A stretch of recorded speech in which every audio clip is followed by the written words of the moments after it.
Hi friends, இன்றைக்கி நம்ம சேனலில் நம்ம என்ன பார்க்க போகிறோம் அப்படின்னா பீட்ரூட் வச்சு ஒரு கோலா உருண்டை தான் செய்ய போகிறோம். கோலா உருண்டை நம்ம நிறையா செய்யலாம். வாழைக்காயில் செய்யலாம், மட்டனில் செய்யலாம், சிக்கனில் செய்யலாம், காலிஃப்ளவரில் செய்யலாம். இந்த மாதிரி நமக்கு எது பிடிக்குதோ அதில் எல்லாம் நம்ம செய்யலாம். நான் இன்றைக்கி பீட்ரூட் வச்சு செஞ்சுருக்கிறேன்.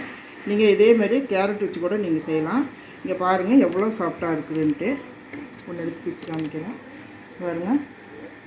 சாஃப்டாக ரொம்ப சூப்பராக ரொம்ப நல்லா இருக்குது.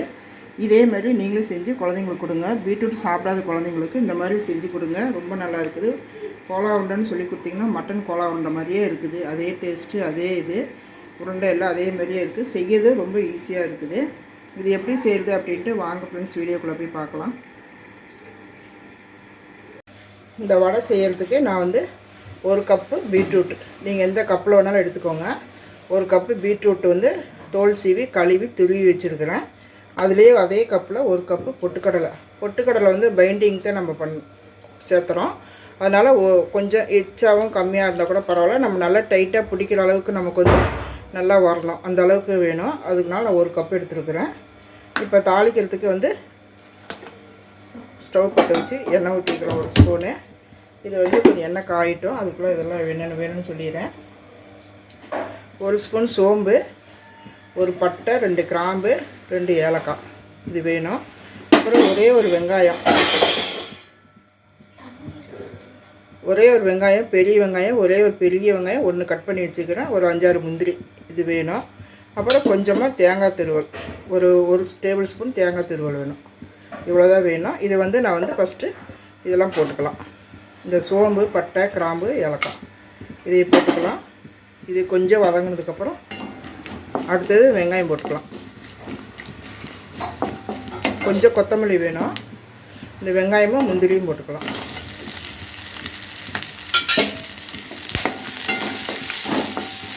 வெங்காயம் கொஞ்சம் வதங்கினதுக்கப்புறம் பீட்ரூட் போட்டு நல்லா வதக்கணும்.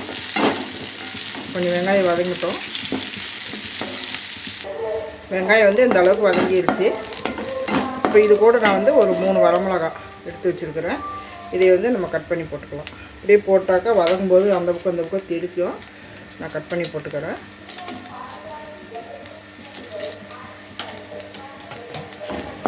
இது வதக்கினதுக்கப்புறம் நம்ம துருவி வச்சுக்கிற பீட்ரூட் போட்டுக்கலாம்.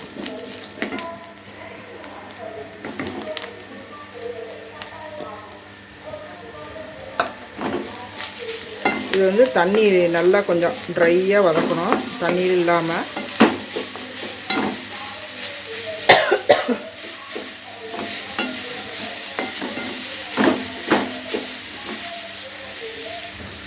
இது கூடவே இந்த ஒரு டேபிள் ஸ்பூனுக்கு கொஞ்சம் நிறையாவே இருக்கும், 1.5 ஸ்பூன் இருக்கும் தேங்காய் திருவல் போட்டுக்கலாம்.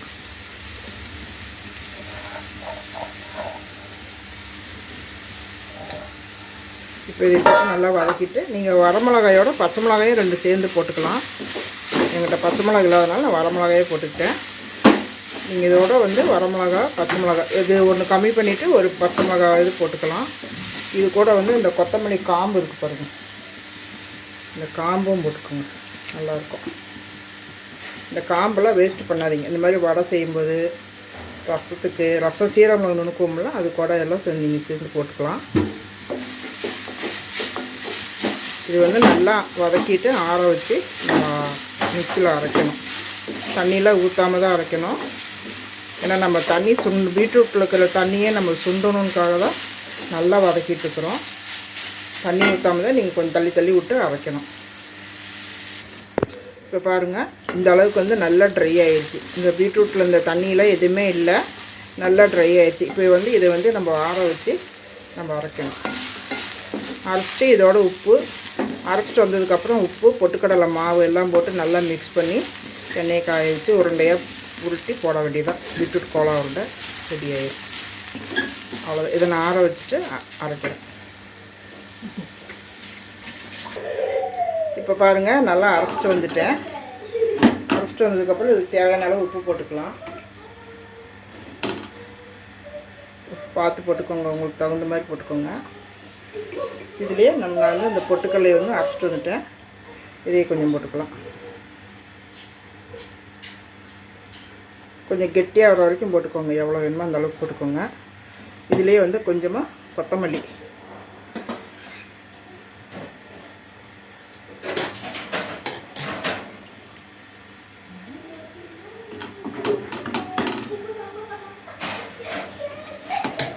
கொத்தமல்லி கொஞ்சம் நிறையா போடுங்க, நல்லாயிருக்கும். நீங்கள் பச்சை மிளகாயும் இதோட சேர்த்துக்கலாம். போட்டு இது நல்லா பிணைஞ்சிட்டு உருண்டையாக உருட்டி எண்ணெயில் பொரிக்க வேண்டியது. ரொம்ப ஈஸியாக தான், ஒரு 10 நிமிஷம் தான் ஆகுது செய்யறதுக்கு. இப்போ இது நல்லா பிணைஞ்சிக்கலாம். பொட்டுக்கடலை நல்லா பைண்டிங் கொடுக்கும். நல்லா கெட்டியாகிற வரைக்கும் போட்டுக்கோங்க.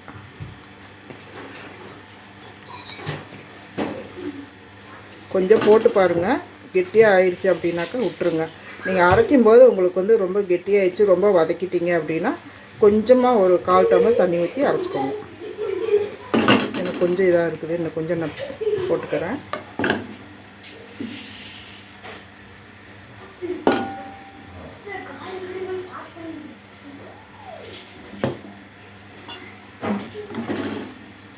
இப்போ இதை நல்லா பிணைஞ்சி வச்சுட்டு நம்ம எண்ணெய் ஊற்றிக்கலாம்.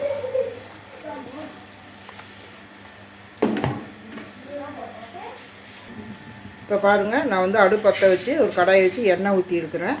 இப்போ இந்த மாதிரி சின்ன சின்ன உருண்டையை நம்ம உருட்டிக்கலாம். இப்படி கொஞ்சமாக மாவு எடுத்துக்கோங்க. கொஞ்சமாக மாவு எடுத்துகிட்டு இந்த மாதிரி நமக்கு எந்த சைஸ் வேணுமோ அந்த சைஸுக்கு நம்ம இப்படி உருண்டை பிடிச்சிக்கோங்க. நல்லா கொஞ்சம் அமுத்தி பிடிச்சிங்கன்னா கெட்டியாக வரும். இப்போது நம்ம இதே மாதிரி உருட்டி எண்ணெயில் போட்டுக்கலாம். எண்ணெய் நல்லா காஞ்சதுக்கப்புறம் நீங்கள் கொஞ்சம் ஸ்லோவாக வச்சுக்கோங்க. எண்ணெய் அப்போ தான் உள்ள வரைக்கும் வேகும். ஏற்கனவே வதக்கி தான் இருக்கிறோம், உள்ள வரைக்கும் வேகும். இப்படி எல்லா உருண்டையும் போட்டுக்கோங்க. நான் எண்ணெய் காயத்துக்குள்ளே கொஞ்சம் உருண்டை உருட்டி வச்சுருக்கிறேன்.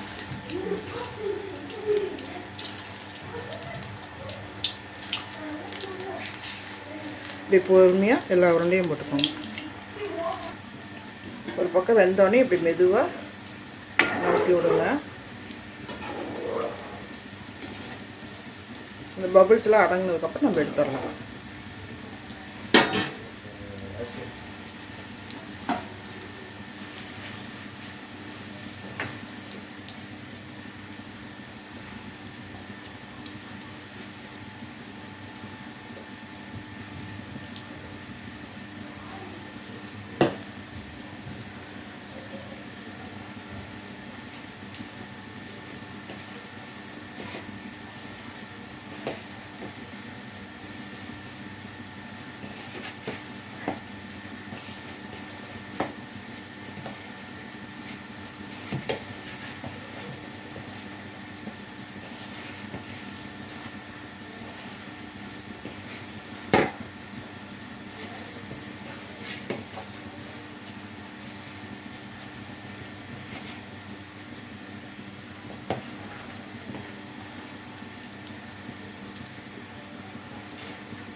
ஒரு இது உடையுது,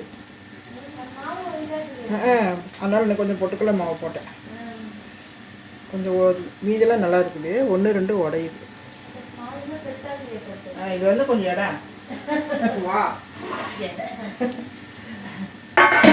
எடுத்து வை. இன்னும் கொஞ்சம் பொட்டுக்கடலை மாவு போட்டுக்கானுங்க. அப்படி எடுத்து தரேன். ஆமாம், உடஞ்சிச்சு. எடுத்து காட்டிட்டீங்களா? ஓடிட்டே இருக்குது. இது அப்படியே அவ்வளோதாங்க, வெந்துருச்சு. நம்ம எடுத்துடலாம். கொஞ்சம் எண்ணெய் வடிகட்டி எடுத்து இதே மாதிரி மீதி இருக்கிற உருண்டையெல்லாம் நான் போட்டு எடுத்துறேன். க்ளோஸ்அப்பில் காமி. வரும் அருமையாக இருக்குது வடை. இதே மாதிரி நம்ம எல்லாத்தையும் போட்டு பொரிச்சு எடுத்துடலாம். அவ்வளோதான் ஃப்ரெண்ட்ஸ், ஒரு அருமையான ஒரு பீட்ரூட் கோலா உருண்டை ரெடி பண்ணிட்டோம். நீங்களே இதே மாதிரி பீட்ரூட் இருந்தாக்கா இந்த குழந்தைங்களுக்கு ஈவினிங் ஸ்நாக்ஸு இந்த மாதிரி செஞ்சு கொடுங்க. ரொம்ப நல்லா இருக்குது, டேஸ்ட்டு ரொம்ப சூப்பராக இருக்குது.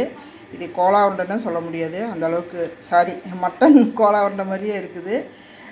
ரொம்ப சூப்பராக ரொம்ப நல்லா இருக்குது. நீங்களே இதே மாதிரி இதே அளவுகளோடு செஞ்சு பாருங்கள். இந்த வீடியோ பிடிச்சிருந்துச்சின்னா, இந்த கோலா உருண்டை பிடிச்சிருந்தா ஒரு லைக் பண்ணுங்கள் ஃப்ரெண்ட்ஸ்.